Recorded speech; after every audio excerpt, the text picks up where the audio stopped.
Two people, same income, same city, same age. One of them has never owed a single dollar in his life. No credit cards, no car loan, no debt of any kind. Pays for everything in cash. The other one owes money every single month, on purpose. Guess who has the better credit score? It's not the debt-free one. And it's not even close. The reason has nothing to do with income, or luck, or how careful you are with money. It comes down to one thing the scoring system actually looks at, that most people have never even heard of. Hi, I'm Harry. I've spent years being the guy people text before a big money decision, the one who actually reads the fine print nobody else opens. So when something in personal finance doesn't add up, I go find out why. This is one of those times. Everything in the next few minutes comes from the model that actually calculates your credit score. And a government report on who gets scored at all. Every number is sourced. I'll show you exactly where. Here's the first one. Your payment history alone is worth 35% of your entire score, and almost none of that has to do with whether you carry debt. Right now, the average credit score in America is 713. That's according to Experian's most recent data. First time the national average has dropped in over a decade.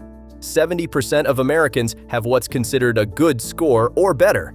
But here's what makes that number misleading. It only counts people the system can actually see. If you're between 18 and 28, the average score for your generation is 678, down 3 points from last year, lowest of any age group. So, let's look at why that is. And it starts with two very different approaches to money. Person A does everything that feels right. No credit cards, no loans, no debt whatsoever.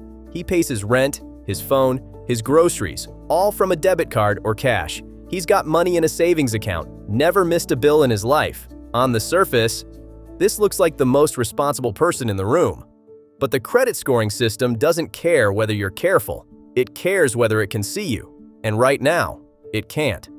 According to a government report from the Consumer Financial Protection Bureau, updated and corrected in 2025, roughly 7 million Americans have no credit record at all. The system doesn't know they exist. But that's not even the bigger number.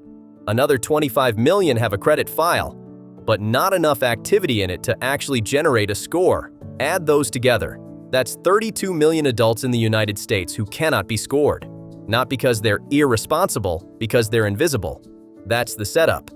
Now, let's look at the other side. Person B does something that sounds riskier. He has one credit card, uses it for one thing, his phone bill. Every month, the statement closes with a small balance on it, and every month he pays it off, in full, on time. Technically, he owes money every billing cycle. He's never actually in debt, but the system sees activity, and that brings us to the number I mentioned at the top, the one most people have never looked at. It's called your credit utilization ratio. It's the percentage of your available credit you're actually using at any given time. Amounts owed, which includes utilization, makes up 30% of your score. Second biggest factor after payment history. And here's what the data says. People with the highest credit scores tend to keep their utilization under 10%. The general guidance? Stay under 30. So let's do the math. If your credit limit is $5,000 and your statement balance is $400, your utilization is 8%, inside the best-in-class range. You technically owe money, but the system reads that as a low risk. Person B is doing exactly this. Person A has no utilization to calculate at all. Here's the full picture. Your credit score is built from 5 factors, and every single one of them requires activity to exist. Payment history, 35%. Did you pay your bills on time? If you don't have any credit accounts, there's nothing to report. Amounts owed, 30%. How much of your available credit are you using? No accounts means no ratio, nothing to calculate. Length of credit history, 15%. How long have your accounts been open? No accounts? No history. New credit, 10%. Have you applied for anything recently? If you've never applied, blank. Credit mix, 10%. Do you have different types of credit? Cards, loans, a mortgage? If the answer is none of the above, there's nothing to mix. That's 5 out of 5 categories, generating 0 signal. And here's the line that matters. This comes directly from FICO's own published guidance. Someone with no credit cards tends to be higher risk than someone who has managed credit cards responsibly. Read that again. No credit cards, higher risk. Not because you did something wrong, because the system has nothing to work with. 65% of your entire score, payment history plus amounts owed, depends on two things that only exist if you have at least one active credit account.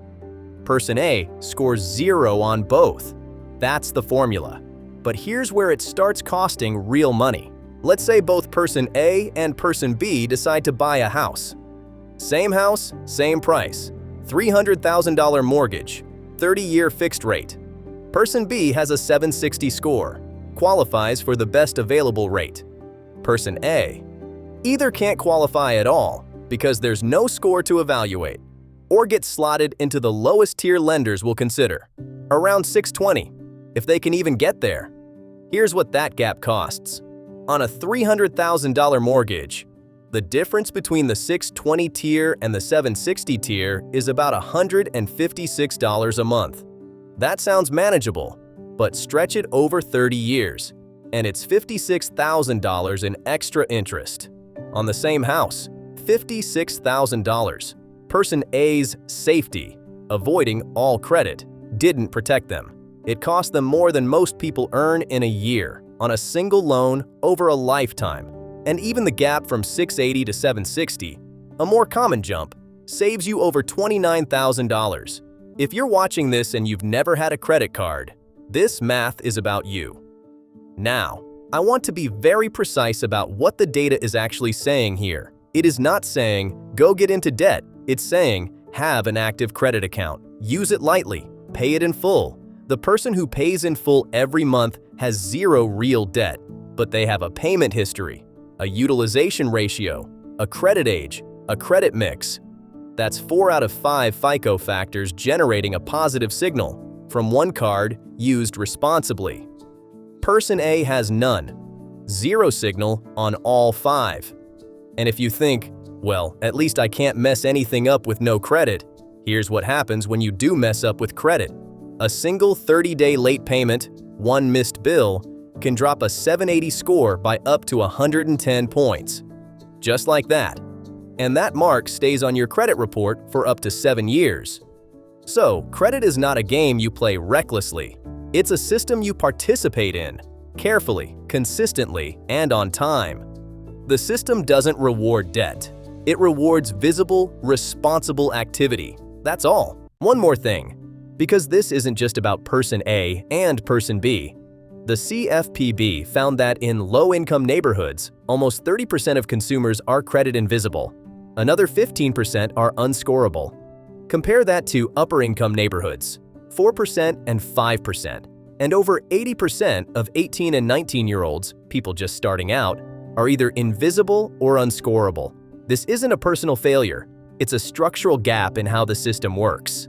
The good news? The scored share of adults has actually improved from about 82% in 2010 to nearly 88% in 2020. Progress is real, but 32 million people are still on the outside, and most of them aren't there because they made bad choices. They're there because they made no choices, and the system read silence as risk. So, 2 people, same income, same age. He had 0 debt and 0 credit cards, and a worse score than someone who owes money every month. Not because debt is good, because the system can only score what it can see. 3 things you can do about this. Today, 1. Build a visible history. If a regular credit card denies you because your file is blank, get a secured card. You put down a small refundable deposit, use it for one small bill, and pay it off. After a few months, most banks upgrade you to a normal card. Or, if you don't want a card at all, use rent reporting tools to build a score from bills you already pay. Just start somewhere. 2. Keep your utilization under 30%. Ideally, under 10. If your limit is $5,000, keep the statement balance under $500. Under $150 is even better. 3. Check your score. Most banks and several free online tools let you see it without affecting your number. That's called a soft pull. It doesn't hurt you. Do it this week.